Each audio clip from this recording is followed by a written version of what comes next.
Nah syaitan masih membisiki kita. Nah sekarang ya syaitan ikam sadar. Aku memberitahu ikam, nah ikam sekarang mukhlis, ikam bujur-bujur ikhlas ngarannya beribadah itu. Sekarang ikam sudah ikhlas ngarannya. Karena kada mengharapkan pujian makhluk, kada mengharapkan balasan makhluk, tapi hanya mengharapkan Allah, ridha Allah, balasan Allah. Ikam ikhlas sudah ngarannya itu. Bila kita merasa berarti kita ada ikhlas. Man qala ana mukhlis fahuwa murai. Siapa yang berkata aku ikhlas, dialah orang yang ria.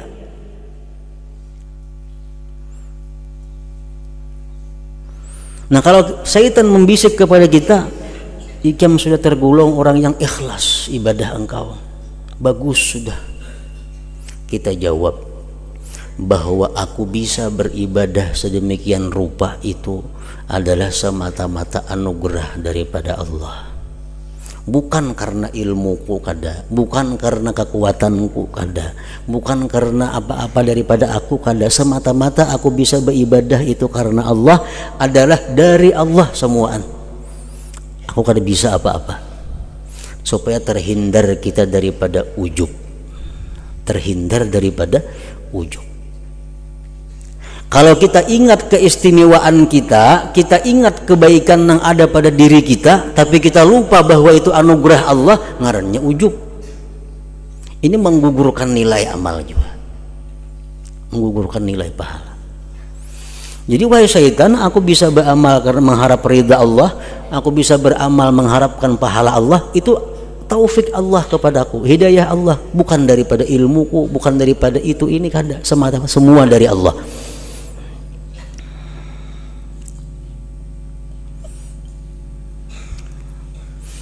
Syaitan menggoda tarusinya, ada ampe sampai di situ ada. Oh, syaitan kalau macam itu ikam bujur-bujur luar biasa, ikam luar biasa ngarannya.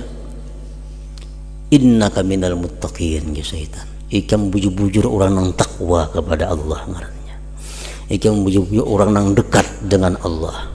Ikam bujur-bujur wali Allah subhanahu wa ta'ala.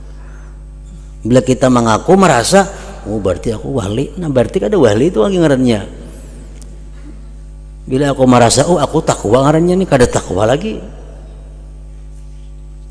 Syaitan membisikkan kepada kita kalau ikam macam itu hebatnya, ikam orang takwa kepada Allah sudah, orang yang takwa. Nah kita menjawab kalau syaitan mengatakan kepada kita kita orang yang takwa, kita jawab, syaitan, wallahu a'lam bimanittaqa, wallahu a'lamu bimanittaqa.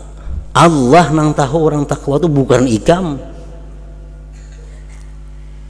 Al-Quran sudah mengatakan fala tuzakku anfusakum wallahu a'lam bimanittaqa.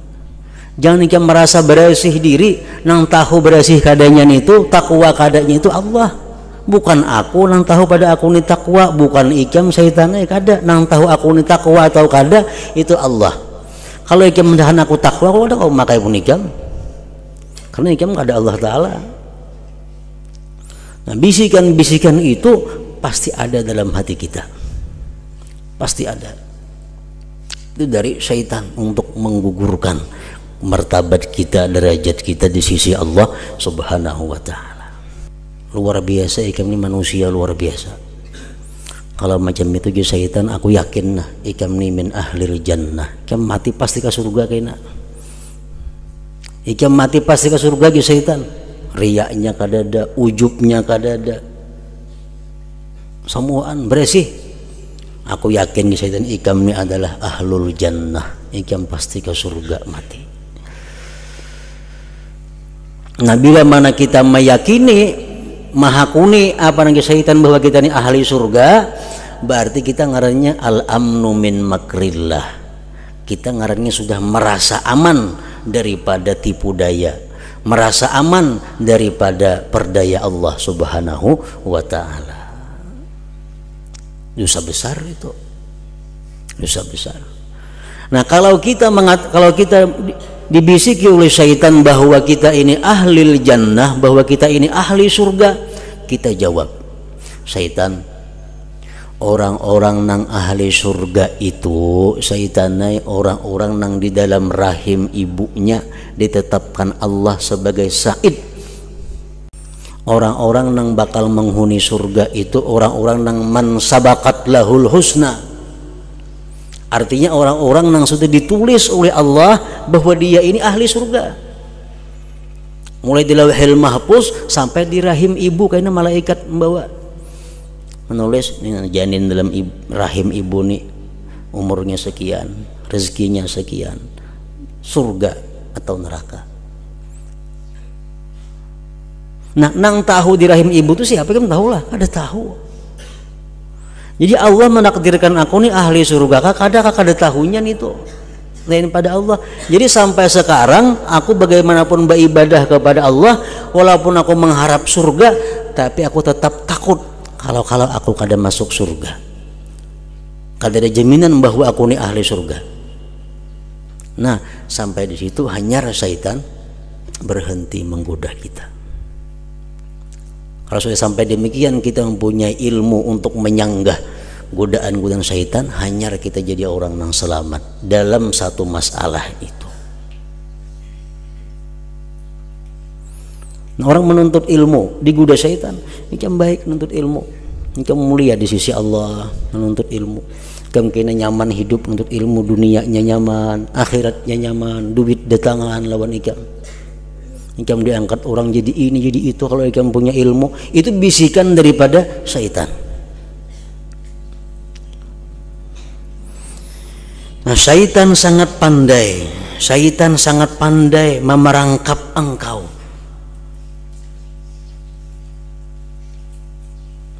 Jangankan kita, kalau kita kada dilindungi oleh Allah, Nabi Adam terperangkap dengan syaitan. Kenapa? Karena Nabi Adam ini percaya dengan syaitan. Apa kata syaitan lawan Nabi Adam? Ikam makan aja buah huldi itu. Allah melarang ikam makan buah huldi itu di syaitan supaya ikam jangan kekal di surga sini. Karena amun ikam makan buah huldi ini tuh ikam pacang selawasan di surga. Demi Allah naja syaitan, aku ini manasihati ikam ban aja, ikam majana untungnya aku na pada. Nah, syaitan manas Nabi Adam. Adam pun tergoda karena waktu itu Adam kada dilindungi oleh Allah Subhanahu wa taala. Apalagi manusia-manusia seperti kita. Nah, kalau kita kada dilindungi oleh Allah, pasti kita akan gugur.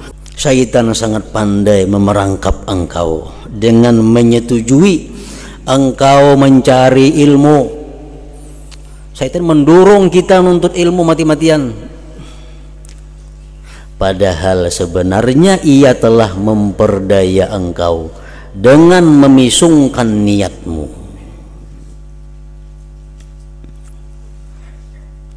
Dengan niat, syaitan menghancurkan kita dengan niat.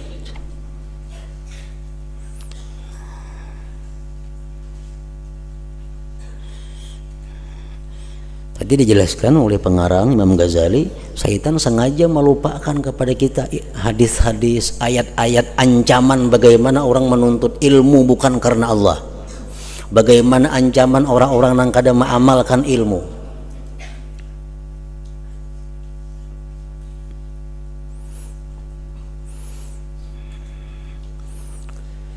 Padahal sebenarnya ia telah memperdaya engkau dengan memisungkan niatmu. Maka celaka bagi si jahil sekali celaka karena ia tidak mau belajar, dan celaka bagi si alim 1000 kali celaka apabila ia tidak mengamalkan ilmunya.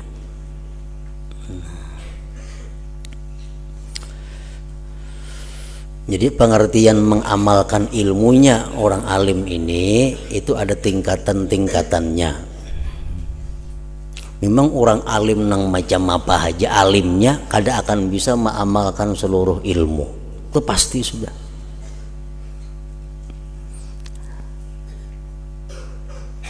Kenapa?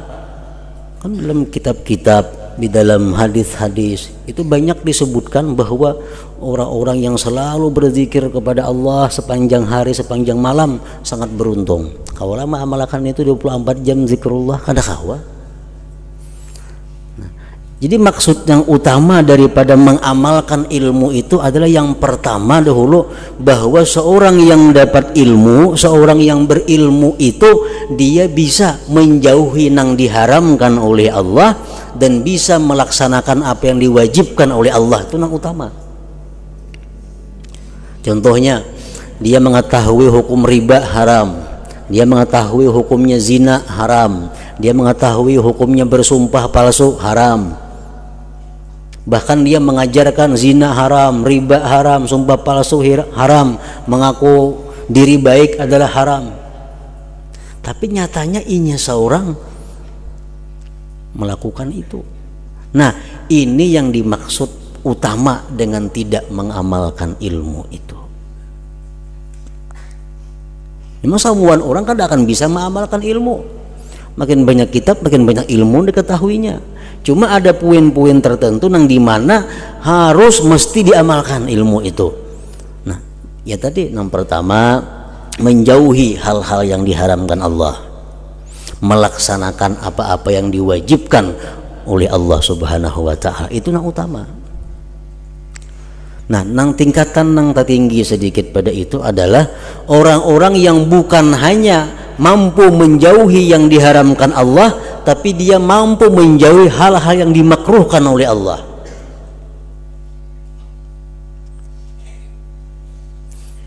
Artinya bukan yang dimakruhkan oleh Allah, nang kedua nih, mampu menjauhi hal-hal yang diperselisihkan ulama tentang haram atau kada haramnya. Itu yang nomor dua. Kan ada misalnya perbedaan pendapat ulama, ya ulama saya kok ini haram, saya kok kada, ya saya kok ini boleh, saya kok kada.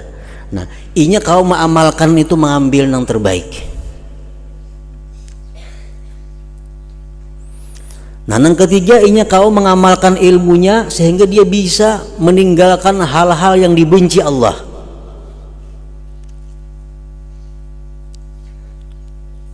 Dia bisa mengamalkan ilmunya, dia bisa melakukan hal-hal yang dianjurkan oleh Allah, yang disunat muakkadkan oleh agama.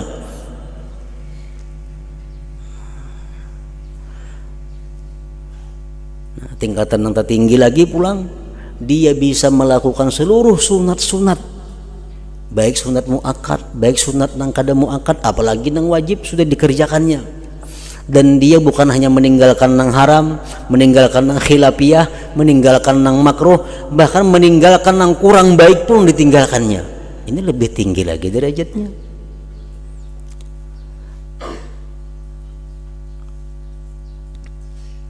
Nah, jadi intinya bahwa orang alim nang kada mengamalkan ilmunya itu ialah orang alim yang melakukan hal-hal yang dilarang oleh Allah Subhanahu wa Ta'ala dan meninggalkan apa-apa yang diwajibkan oleh Allah. Nah, itu mutlak sudah bisa disebut sebagai orang alim yang tidak mengamalkan ilmunya.